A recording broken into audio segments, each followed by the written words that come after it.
Selamat datang kembali di channel Gilang Gulat. Kali ini kita akan mereview episode Monday Night Raw yang siaran di pagi hari ini pukul 7 pagi sampai 10 pagi kalau itu waktu Indonesia ya, di hari Selasa 21 Juni 2022. Tidak ada sesuatu yang besar yang terjadi, tapi ada beberapa poin penting yang memang menuju match untuk pay-per-view premium live event Money in the Bank. Satu informasi yang paling penting, ada perubahan itu diinformasikan di kick off-nya ataupun di opening acara Monday Night Raw di hari ini, di mana Raw Women's Champion Bianca Belair ini memberikan informasi kepada semua penonton fans gulat profesional kalau Rhea Ripley tidak bisa bertanding di Money in the Bank karena masalah cedera, not medically clear ya. Berarti kemungkinan bukan karena cedera aja, bisa jadi dia sakit, bisa jadi dia masuk angin, kita nggak tahu ya. Bisa jadi mungkin pas lagi latihan dia ada bagian ototnya yang mungkin sakit begitu, jadi dia tidak bisa bertanding untuk Money in the Bank, dimana harusnya dia melawan Bianca Belair untuk mendapatkan Raw Women's Champion. Sudah promo di minggu lalu loh, udah panas banget loh promonya. Tetapi Bianca bilang nanti setelah Rhea Ripley sudah clear untuk bisa return dan juga bertanding, dia akan siap sedia. Tetapi untuk Money in the Bank berarti ada spot kosong untuk Women's yang bisa melawan Bianca Belair. Kemudian datang setelah disebut nama-nama ya, kemudian datang Becky Lynch masuk. Terus masuk lagi Asuka, terus Liv Morgan, terus ada Carmella, terus Alexa Bliss. Akhirnya ditentukan akan ada Fatal 5-way match untuk menentukan siapa yang menjadi number one contender yang akan menantang langsung Bianca Belair for the Raw Women's Championship di Money in the Bank. Pertandingan yang sangat cukup oke lah ya, pertandingan 5 orang ini, tapi nggak begitu keren banget lah menurut saya. Dan secara cukup mengejutkan, Carmella berhasil memenangkan pertandingan dan dia menjadi lawannya Bianca Belair for the Raw Women's Championship di Money in the Bank. Rhea Ripley out, Carmella in. Carmella apakah bisa mengalahkan Bianca? Prediksi teman-teman bisa komen di bawah. Kita lanjut ke segmen berikutnya, yaitu adalah out of the box. Tanpa kita pikirkan, tanpa saya duga, mungkin saya nggak ngecek sosial medianya WWE ya, tapi saya tidak menduga orang ini datang. Vince McMahon, Mr. McMahon, the owner and the CEO sebelumnya.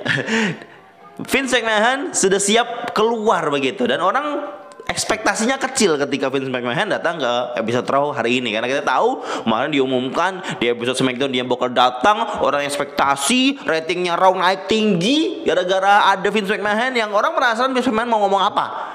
Ternyata cuma ngomong itu doang.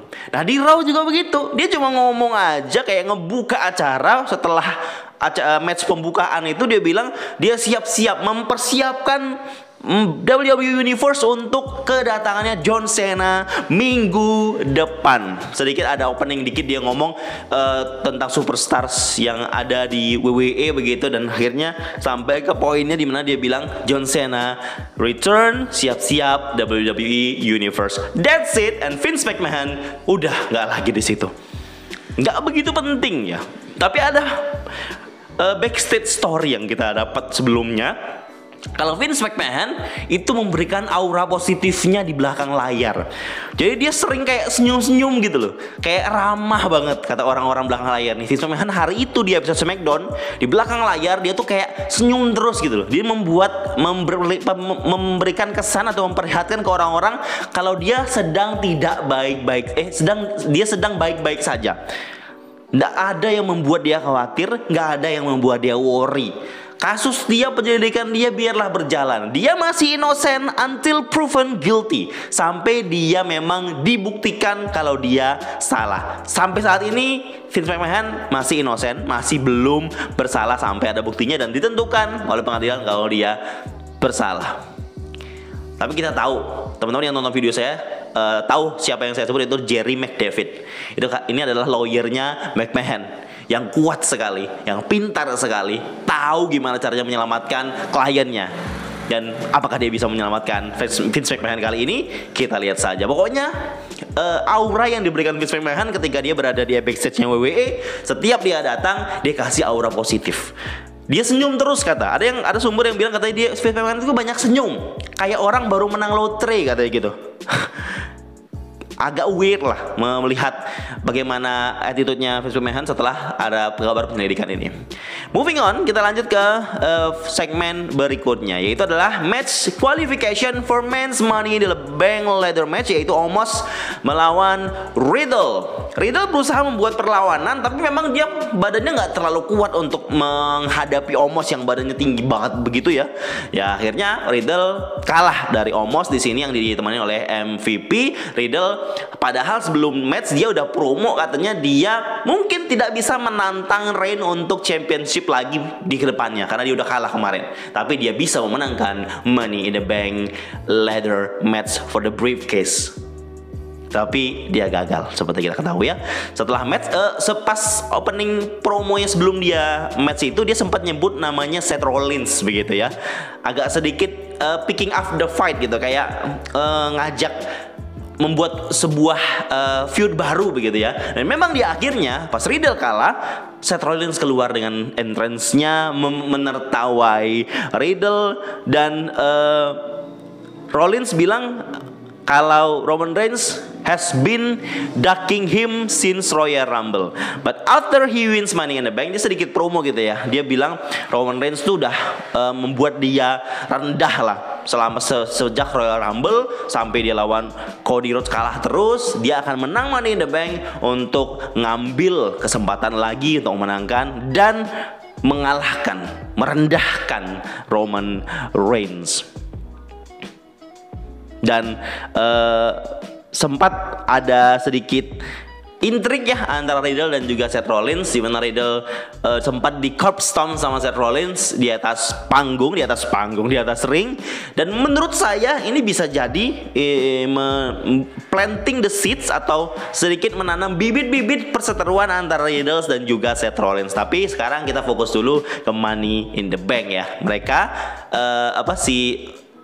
si Riddle nggak ada di Money in the Bank, si Rollins fokus untuk Money in the Bank. Ya, we'll see apakah akan terjadi setelah pay-per-view Money in the Bank. Lanjut lagi di segmen berikutnya adalah Bobby Lashley yang di match ini di segmen ini si Theory itu keluar memamerkan ototnya. Dia kayak kan kemarin di episode yang lalu dia kalah posenya dia kalah, binaraganya dia kalah lawan Bobby Lashley, dan Bobby Lashley nggak dihadiri di sini. Jadi dia ini datang sendiri, si Teori datang sendiri, dia otot sendiri, adu ototnya sendiri begitu.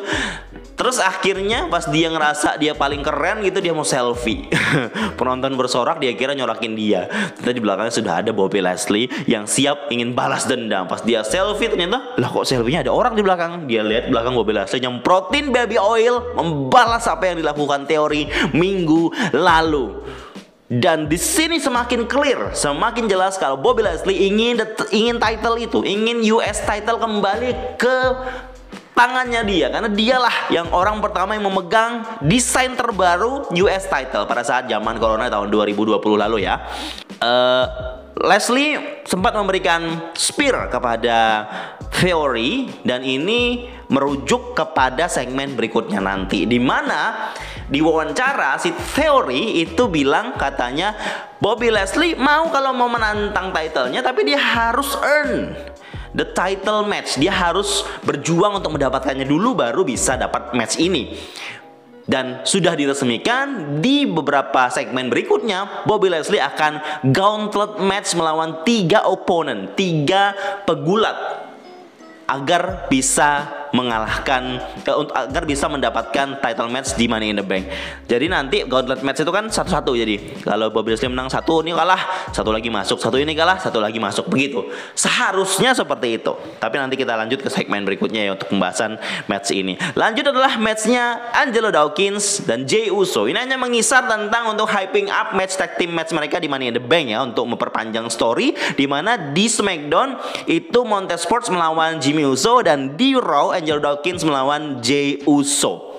dan dimenangkan oleh Angelo Dawkins. Dan tag team championshipnya memang sudah di schedule-kan untuk Money in the Bank 2022 Premium Live Event.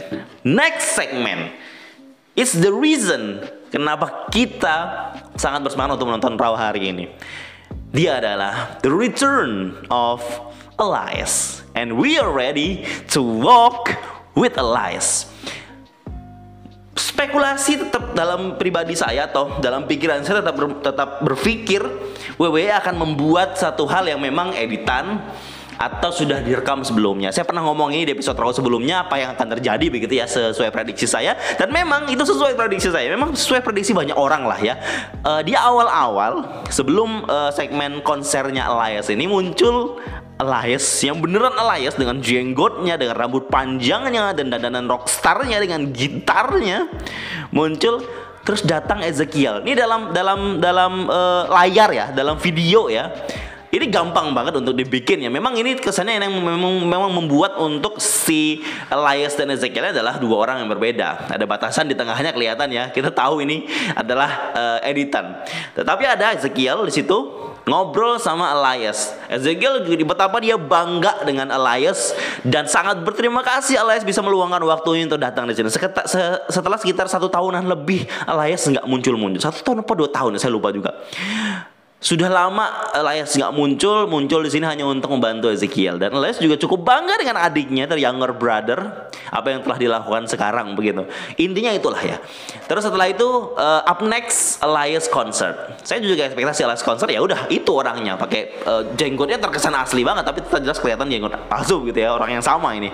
Naik ke atas panggung dia nyanyi gitu, terus teriak walk with Elias. Wah, ini sebuah momen ataupun segmen yang kita rindukan bersama-sama. Elias berteriak, who wants to walk with Elias, and get ready for the fans to walk.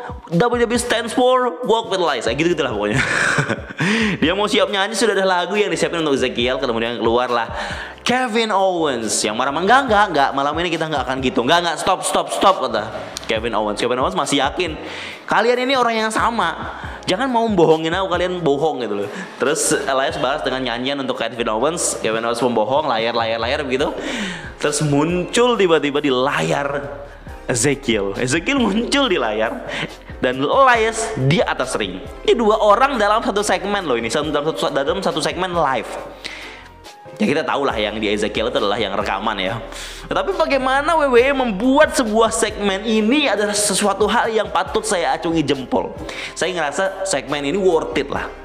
Cukup keren lah untuk men-set up sebuah relief, sebuah informasi ataupun segmen yang memang sebuah hal yang palsu tapi dibuat kesannya real begitu. Kevin Owens kaget ketika di layar itu ada Ezekiel. Sampai si Elias nyerang Kevin Owens, dipukul pakai gitarnya yang sudah siap dipajang di situ emang untuk dipukulin begitu. Terus Kevin Owens pergi. Nah, ini lagi sebuah momen penentuan, dan momen membuat Kevin Owens makin pusing karena Kevin Owens masih yakin kalau yang di layar tadi adalah rekaman. Kevin Owens masuk, ternyata lagi diwawancara gitu sama cewek, ternyata sama announcernya begitu, ada wartawan lagi sama reporternya begitu. Terus dia bilang masih belum yakin itu bohong, mereka nggak bisa membohongi saya. Tiba-tiba terus si Kevin Owens bilang, besok saya akan menantang, minggu depan saya akan menantang siapapun yang mau datang. Pokoknya saya terserah mau melawan Ezekiel, mau melawan Elias atau Elrod. Adiknya Ezekiel, Elrod namanya, sebuah nama lagi keluar, Elrod. Mungkin saya baru dengar ini atau mungkin ada informasi sebelumnya ya, saya nggak tahu. Tapi saya baru dengar hari ini kalau ada Elrod, adiknya Ezekiel. Terus muncul Ezekiel tiba-tiba. Ini sesuatu yang cukup cepat dong ya. Elias masih di panggung, mungkin masih baru siap-siap, tiba-tiba langsung jadi Ezekiel di dalam. Entah ini memang sudah direkam sebelumnya momen ini, atau momen ini memang si Elias balik lebih cepat ke belakang, terus langsung copot bajunya, terus muncul sebagai Ezekiel begitu. Kita nggak tahu, tapi memang setupnya seperti itu. Kaget dong Kevin Owens, Elias yang di ring, tiba-tiba dia ke belakang, muncul Ezekiel. Terus Ezekiel bilang, oke, consider it. Pokoknya dia sudah menerima apa yang ditantang oleh Kevin Owens, mau menantang Elias, Ezekiel atau Elrod, terserah. There you have it, a match for Monday Night Raw minggu depan, di mana Kevin Owens akan menantang tiga orang antara tiga orang ini ya, dan itu dipajang tuh. Ada Elias, Ezekiel, Elrod yang masih misterius siapa Elrod ini nanti. Kemungkinan di Monday Night Raw minggu depan kita akan ketemu dengan Elrod. Ini getting ridiculous ya storyline-nya ya. Tapi saya ngerasa ini cukup entertaining menurut saya. Saya ketawa sepanjang segmen guys. Nonton segmennya konser Elias ini. This is pure gold menurut saya. Kita lanjut lagi. Berikutnya adalah gauntlet match yang sudah disiapkan. Bobby Lashley melawan tiga orang yang harus dia kalahkan berturut-turut biar bisa dapat championship match di Money in the Bank. Di gauntlet match yang keluar itu adalah Shush, yaitu tim Alpha Academy, Chad Gable bersama Otis. Chad Gable naik terus agak lama ya pertandingannya, nggak cepet ya, nggak yang squash match gitu. Pokoknya ada story-nya lah pertandingan ini. Tetapi akhirnya Chad Gable kena hard lock yang mungkin bikin dia tap out. Terus tiba-tiba Otis langsung naik. Ternyata match keduanya lawan Otis. Match keduanya langsung lawan Otis untuk bulat keduanya. Singkat cerita Otis kalah. Terus Otisnya kalah ini diskualifikasi karena diganggu oleh Chad Gable. Otis kalah karena diskualifikasi. Terus mereka mengeroyok Bobby Lashley sampai terkapar gitu, karena Bobby Lashley di awal-awal tuh kakinya kena agak sedikit sakit ya, karena memang Chad Gable nyasar itu terus gitu. Terus ketika Bobby Lashley terkapar, muncullah penantang ketiga, pukulan ketiga, yaitu adalah Theory keluar ketiga. Ini sesuatu yang tidak begitu mengagetkan menurut komentator ya. Katanya memang ini ada caranya Theory untuk menyingkirkan Bobby Lashley biar nggak dapat title match-nya. Tapi yang jelas di sini Theory, walaupun si Bobby Lashley sudah terkapar dikeroyok, tapi Bobby Lashley berhasil mencuri kesempatan. Ketika Theory ingin memberikan finishernya, langsung tiba-tiba ada quick pin. 1, 2, 3. Theory kaget, Bobby Lashley menang, deserve a championship title di Money in the Bank, menjadi United States title match against Theory. Bobby Lashley melawan Theory di Premium Live Event Money in the Bank. Luar biasa, sangat oke, sangat mantap.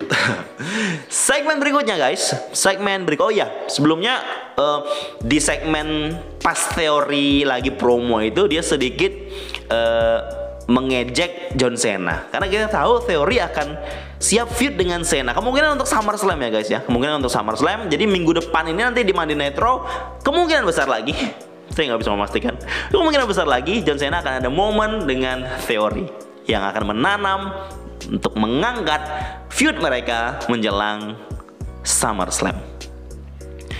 Next segmen setelah gauntlet match tersebut adalah segmennya Miss TV dengan bintang tamu AJ Styles. Miss TV mengawali segmennya, dia heel ya, dengan mengejek AJ Styles yang sudah ditinggal Finn Balor, yang sudah kalah kualifikasi lawan Seth Rollins, almost mantan partnernya yang mengkhianati dia bisa lolos kualifikasi, pokoknya begitu. Ini membuat AJ Styles merasa dipermalukan begitu, dan itu memang tujuannya The Miz.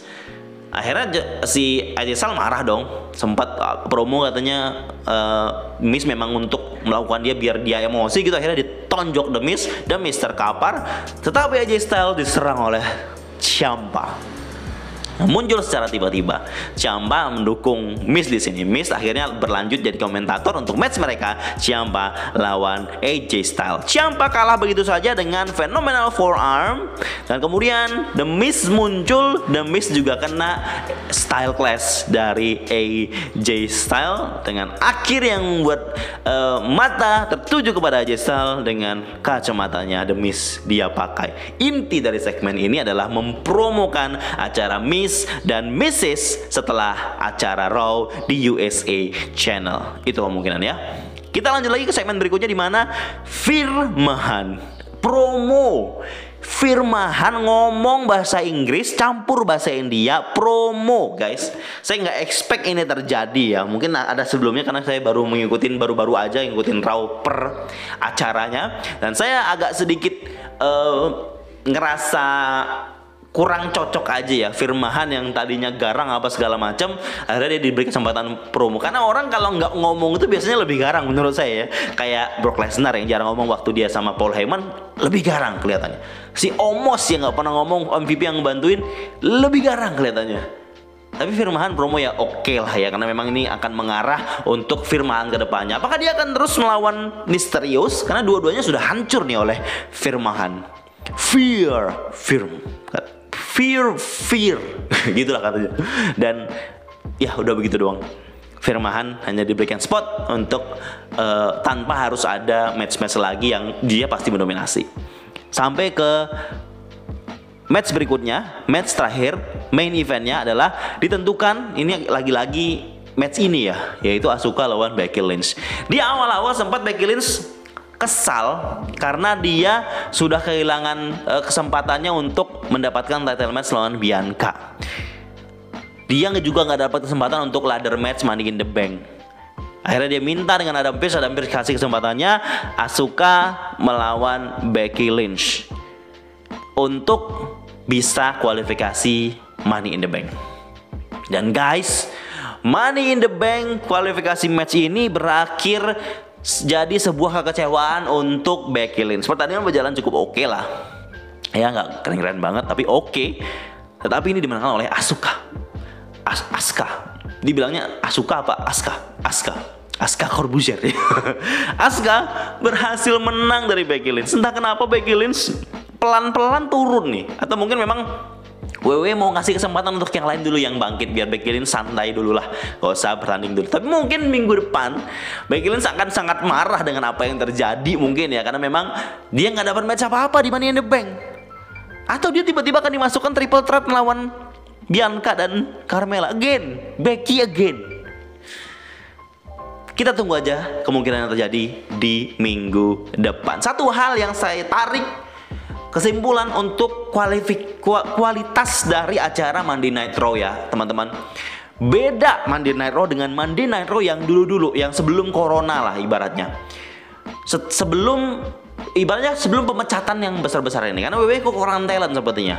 Jadi isi Monday Night Raw ini kebanyakan iklan-iklan. Ini kita nggak ngomong komersial di TV ya, bukan itu maksud saya. Di sela-sela itu diisi video-video yang kemarin-kemarin. Judgment Day kan gak ada segmen. Dia kasih video Judgment Day 2 minggu yang lalu, video kompilasi. Video promonya John Cena bakal return di episode Raw besok, minggu depan. Beberapa kali diputar terus. Informasi video tentang Brock Lesnar return yang mengganggu Roman Reigns untuk siap di SummerSlam diputar beberapa kali. Dan ada beberapa hal lain yang diputar di episode Raw ini yang akan menambah panjang durasinya. 3 jam itu hanya worth 2 jam acaranya menurut saya ya. Hanya 2 jam acara itu yang memang bisa kita tonton sebagai acara yang utuh. 1,5 jam lah lebih padatnya lagi. Karena kebanyakan isinya adalah entrance yang cukup lama. Terus ada promo sebelum match. Jadi antara entrance dan promo sebelum matchnya nggak sepanjang itu guys. Kalau teman-teman nonton episode Raw hari ini dan mungkin episode Raw sebelumnya, kebanyakan seperti itu. Jadi kalau kita mau nonton live Raw ini, Monday Night Raw kita mau nonton live, waktu kita akan terbuang cukup panjang menurut saya. Beda dengan pay per view, karena kebanyakan pay per view itu isinya matchnya karena nggak ada commercial break, walaupun ada video-video lain, tapi pay per view lebih worth it lah. Tapi ini kan bisa televisi. Oke, kita bilang ada komersial, ada komersial break, ada iklan-iklan dari televisi. Oke, it's okay gitu. Ya, tapi di acara Raw-nya sendiri banyak komersial juga guys. Saya nggak ngerasa puas kalau nonton Raw dengan live. Makanya kebanyakan biasanya saya nontonnya setelah acara tayang atau setengah acaranya tayang. Jadi saya tidak harus menonton bagian video yang tidak penting ini. Jadi saya fokus kepada segmen-segmen dan match-matchnya. Begitu. Itu rekomendasi yang baik nih untuk teman-teman yang mungkin tidak mau kehilangan banyak waktu untuk menonton Raw secara live ya. Karena isinya yang 3 jam itu sebenarnya worth it cuma 1,5 jam guys. Yang worth it banget ya. Dari segmen, match dan lain-lain. Terima kasih buat teman-teman yang sudah mendengar sampai habis review saya. Bisa komen pendapat teman-teman episode Raw di hari ini. Yang mana yang paling keren, yang mana yang paling menakjubkan. Yang paling saya suka adalah Elias Concert. Bagaimana teman-teman semua? Komen di bawah sekali lagi. Terima kasih.